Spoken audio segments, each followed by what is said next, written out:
Hello and thanks for checking out ChartGuys.com. We're proud to be one of the most successful technical analysis communities online, teaching you the skills to become a more confident, effective, and informed trader.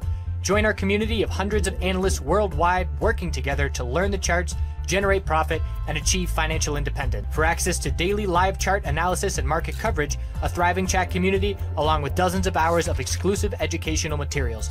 We look forward to seeing you. Let's check out some charts. Howdy Canadian MJ friends, hope you're doing well. We're going to look at the major names here again. Just a heads up, tomorrow, 3 p.m. Eastern, we're going to be on Midas Letter. Should be fun. We'll be talking about charts, I'm sure, and the current state of the Canadian MJ space. Probably not a whole lot of new information if you've been watching these videos, but we'll see. I don't know what they're going to ask me. So if you are not watching the SPY videos and you're actively trading Canadian MJ, you're doing yourself a disservice in my opinion, because SPY has been helping make things really clear in terms of what to look for on a day-to-day basis. So on today, we had a clear gap up open in SPY. We had a gap up open in Canadian MJ. The first thing we see, we know our general rule of thumb, gap up is for buying, or gap down is for buying, gap up is for selling. So the first thing that I see when I see a gap up open is, what does profit taking look like after the bell rings, and do bulls aggressively buy that dip? And if we look at the 5-minute time frame, the gap up open that we had in CGC was met with 2% of selling pressure right out of the gate. So we opened at 35.32. The low of the day was 10 minutes later, down at 34.62. So that's a 2% drop, and we filled the gap. The gap on the daily time frame filled at that point as we went down from the open to the high of yesterday, 34.92. So after filling the gap, the bulls started to significantly buy the dip, and the fourth candlestick of the day, spike in bull volume, new high of day. That's where you get the bull signal. You say, okay, the selling pressure was absorbed, the bulls bought the dip, and it was strong enough to break the initial high. From there, we don't have any resistance nearby, and the bulls ran with it. We consolidated, and then we saw continuation. This consolidation was significantly correlated with the S&P 500. The S&P 500 had a gap up open. It was overextended on the hourly time frame. We formed an hourly bull flag after 2 hours of consolidation, and then we saw continuation to higher highs. Canadian MJ did something very similar, and it also stands out that Canadian MJ did not see profit taking. Well, we did see profit taking at the end of the day, but SPY saw huge bear volume and significant profit taking, and we did not see that on CGC and the major names. So we're watching for lower highs on the 4-hour time frame to be the most likely scenario. From where we currently stand, we need about a 9% move for a break of resistance on the 4-hour time frame. And really, the clear last lower high was 41.06, but there's also a resistance at 39, let's see, 39.9, pretty much 40 psychological. But if you're looking at the last clear bounce attempt that was rejected on the 4-hour time frame, I've been calling it $40, but when I look at it right now, and it's actually probably because extended hours is not on, that's the reason. So it is $40. $40 is the resistance level we're watching. Anything under $40, we are looking at a lower high. Look how extended the bulls are. This move is coming straight off the low of 31.70, and here we are $5+ later, 16% without any 4-hour consolidation. SPY is in a similar boat. You should check out the video, and I'll talk about how SPY on the 4-hour time frame is overextended. The bounces come straight from the low. We bounced over 5% into the end of the month, and we are due for 4-hour consolidation. If the 4-hour consolidation comes for SPY tomorrow and leads to Canadian MJ consolidation as well, we're looking at this scenario, not a clear left shoulder here. Some individual names are more clear than others, and there's a lot of stocks that have this exact same setup that are not in the Canadian MJ space, but it's our left shoulder, the head. I got my magnet on, so these lines are all messy, but the right shoulder on healthy 4-hour consolidation and a higher low, and then a bull break would indicate a longer-term bounce is going to play out. So the different scenarios on how this plays out, number one, we get a bull break tomorrow over $40 without 4-hour consolidation, and the chart is extremely overextended, and the bears start circling. Number two, we get the consolidation before breaking $40, we form a higher low, and then a bull break of the lower highs is the inverse head and shoulders pattern setup. Or number three, we form a lower high compared to $40. The pullback is way more than the bulls would like to see, and we look at an equilibrium and a tightening range rather than just the higher low continuation move. So those are the three scenarios. So when we do get the first signs of consolidation, we're going to be watching very close. What does the bear volume look like? How far has the pullback consolidated from the top of the bounce. The hourly support is very clear at 35.18.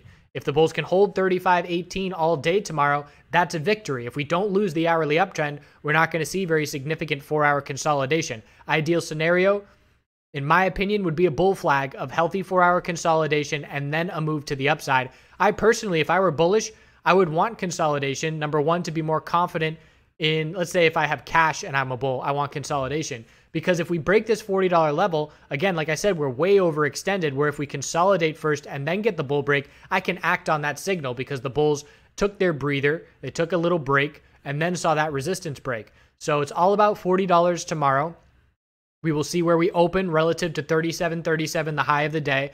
And again, the most clear short-term support is 35.18. If we break 35.18, we will very clearly be seeing the start of 4-hour consolidation. Daily time frame, longer term perspective, I'll look at the weekly charts and longer term perspective over the weekend. I'll also look to do small caps and USMJ videos sometime between tomorrow and Sunday. But we're going to form a lower high on this daily bounce because the last clear resistance is the all-time high. Every single day after the all-time high is clearly pulling back significantly. And you could say we have one clear resistance level right here at 42.43 and 42.38, a little bit of a double top those 2 days. But visually to me, we need to clearly set a lower high on a bounce, set a daily higher low, and then break the downtrend. Same thing as we're looking for on the 4-hour time frame. One thing I love about technical analysis is once you get it down, you can apply it to every single time frame. So the same thing that we're looking for on the 4-hour with the higher low and higher high, we need to see on the daily for a clear trend change as well. So we're not expecting any daily trend changes at this point. It's a solid bounce. Nice to see follow through. The bounce yesterday was a little bit disheartening in terms of how much pullback we saw Monday, but it's still a ways to go before the bulls are comfortably in the driver's seat. This is more of a relief rally, and we have to see that 4-hour follow through. So APH stands out to me, and it has been for about a week or so. And we pointed it out in the video a couple days ago where we had the 4-hour pattern that the bulls were trying to hold, and we had more space on APH because of the higher low forming with a greater distance before that support level. We broke bearish just like everybody else did, but this is another day now where the bulls stand out very clearly on APH comparative to the major 5 names that we chart here in these videos. So that is now notable to me that APH, comparative to its peers, let's say the last 6 days of trading, 7 days of trading, has stood out as one of the stronger names more often than not as a bull. We closed up at the high of the day on slight increasing bull volume. Again, we're looking at the 4-hour downtrend and the clear level, because we don't have that extended level, the clear lower high for me is 1677. Anything under 1677 is just a lower high. And again, you could say 1595, 1593, a little double top of resistance, but that doesn't really have much of a bounce attempt at all. I like the clear bounce attempts and clear lower highs being set as my levels. So we're watching for that potential lower high compared to 1677. This would be the left shoulder, the head. If we consolidate without breaking that resistance and form a higher low and then see a bull break, it's the inverse head and shoulders pattern. Again, at this point, we bounced from 1237 up to 1570 without consolidating. That's over 20% without a 4-hour higher low. Hourly support on APH to keep the bulls in full control. We didn't consolidate to establish a 4-hour support level today. So we have 15-minute supports. 1511 stands out, 1506, or 1467. So there's supports we can pick out on the 15-minute time frame, but when we consolidate next on the hourly, we will form an hourly higher low because the last one was down at 1320. So again, we're looking for 4-hour healthy consolidation in these names. How the S&P 500 consolidates tomorrow, if it does, will be very telling. And if we get this continuation move, it just makes it more difficult for longer term entries as bulls. We won't have that clear pause to allow entry on consolidation or allow confidence on the bull break of the entry signal of breaking to a higher high after that healthy consolidation. So pretty much the same scenario as CGC in terms of how we are looking to play out. And as far as the daily chart goes on APH, again, we have no real clear lower high on this daily chart in terms of bounces. Aside, I'd say 2069 is the clearest level. It was definitely choppy in here, and we're going to be looking at some of these resistances on the shorter term time frames. But as far as the daily chart goes, we need to bounce, form the higher low, and then break the lower highs for the clear higher low and higher high trend change, which is still a ways away. ACB. Want to note that ACB has shares available to short on Fidelity now. Everybody was talking about how institutions are now going to be able to buy, that APH and ACB are being listed on the NYSE or NASDAQ. And one thing that they're not realizing is this now opens up the availability to short. I could not short ACB on Fidelity when it was traded on the OTC, and now there's 500,000 shares available to short, and you better believe that people are going to be taking advantage of that and using those shares to short. So obviously today was not a good day for shorting, but you better believe that when we do top out on ACB on this current bounce, and when the 4-hour chart does need consolidation, that myself and other traders included are going to have the option to short CGC or short ACB now, because it is now traded on the NYSE. So this is the Canadian ticker here. Let's double check that. So on the 4-hour time frame here, anything under 1129 is a lower high. We don't have any other clear lower highs of resistance because we just had a slow and steady pullback as we were weaker than the other names. APH and CGC formed another lower high because they had another bounce attempt mixed in there. ACB did not. So we are absolutely anticipating a 4-hour lower high to form. And it's the same thing. We need the higher low and then the trend change. At this point, we bounced very significantly from the lows to the high, well over 20% at this point. So hourly support to maintain the higher lows, it's the same as APH. We did not establish an hourly higher low today like CGC did. So I'm looking at support of 880, then down to 858 and 845. So the names that do not have a clear hourly support, like ACB and APH, use the 15-minute support levels. Depending on what consolidation looks like tomorrow, we're going to say, all right, this is following through and we're getting this 4-hour healthy consolidation, or we're going to see bullish continuation. And again, it does stand out how strong all these names closed in the face of SPY weakness. I would be cautious on a gap up open tomorrow for the potential of profit taking and potential bearish entries looking for this consolidation to establish that higher low. So it all depends on how we're going to open tomorrow. But with how we close today, I would not be surprised to see a higher open tomorrow in some of these names. But I also would not be a bull buyer at this point. Again, going 20% in 2 days without significant consolidation on many time frames means we're overextended to the upside. Cron on the daily time frame, we're looking to set a lower high on this bounce. The 4-hour chart, anything under 848 is a lower high, and same thing as everybody else.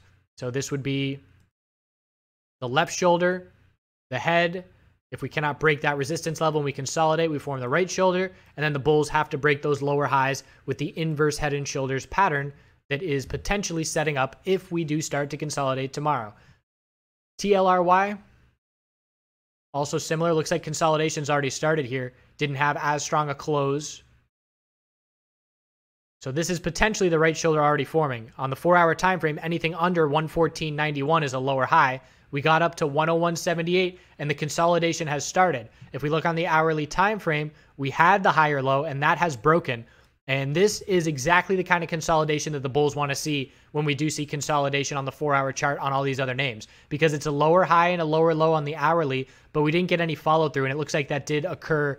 That break occurred in extended hours. That could be a reason we don't have follow through. But when you see a bear break of support like that and you don't get follow through, that tells me to look on a longer term time frame and look for a flag. And that would be a 4-hour bull flag trying for continuation. So again, because the break occurred in extended hours, it makes sense that that's potentially a reason we didn't get any follow through. But that's what I'm going to be watching on all Canadian MJ when we do consolidate. If we see CGC break 35.18 support, what does it look like? Do the bears get significant follow through? Do we get a bear volume spike? If we do not, that tells me it's healthy 4-hour consolidation and that right shoulder of the inverse pattern is likely playing out. So what you're going to be doing heading into the end of the week all depends on your situation at this point. Personally, for me, I'm mostly cash. I traded CGC again for the 3rd time today, and I've been taking one trade a day, 3 days in a row, CGC every time, and making a solid win, and then calling it a day and not over trading. And again, it's trading against the trend. We've had some nice upside on these moves,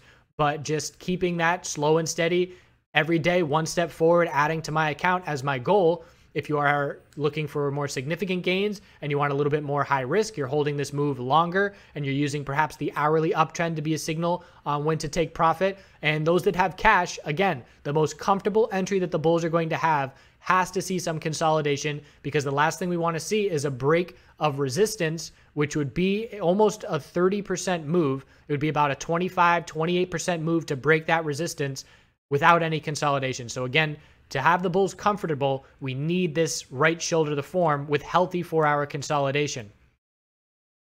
Last, we'll wrap it up with MedMen. Nice follow through with the US names as well today. MedMen among them. I did take profit today. If you give me a 10% day, I will take profit every time. So it doesn't matter if, you know, my time frame is longer term. If you go up 10% in a day, I'm going to lock in some of that profit and look to potentially reload lower. And I've got some nice time set aside this weekend again for some more due diligence fundamentals and earning reports reading. Going to be watching for the potential of longer term entries in IAN or ITHUF with the MPX merger that is expected to go through. So lots of researching still to do. Have to set aside time to do it. The weekend's the only time I have any time these days. So that's on my agenda. But I did take a good bit of profit. Again, just being transparent with what I'm doing in my positions in the names that I am covering. And I took a good bit of profit with MedMen today on that move up. Anything under 605 is a lower high on the daily. To change the trend, we will likely set a lower high compared to 605. We'll have to pull back and form a higher low compared to 420 and then break the lower highs. Again, this would be the left shoulder, the head, that would be the right shoulder for the higher low, and then the bull break. So we're looking for the same thing everywhere. 4-hour time frame, solid move.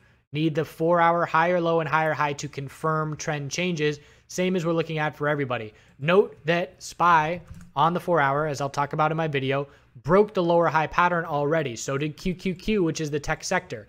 So we're already seeing an advanced move, so to speak, where SPY broke a bunch of the 4-hour lower highs, and it too needs its higher low and then continuation move to change this 4-hour trend. Breaking the lower highs is step number 1 to changing the trend. Need the higher low and higher high to confirm that trend change. So again, just looking at the profit taking at the end of the day today, very significant volume behind it. And we're wondering, is this our temporary 4-hour top after going 5%, which is big for the overall market with no consolidation? And now are we seeing the signs of this consolidation? A break of 270 tomorrow will look to start filling the gap back down on this 4-hour consolidation. That's everything that I'm watching for tomorrow, and we'll see which scenario is the one that plays out.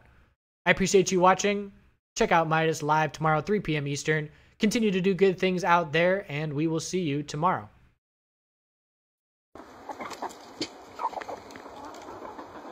Yeah, bud. What are you doing?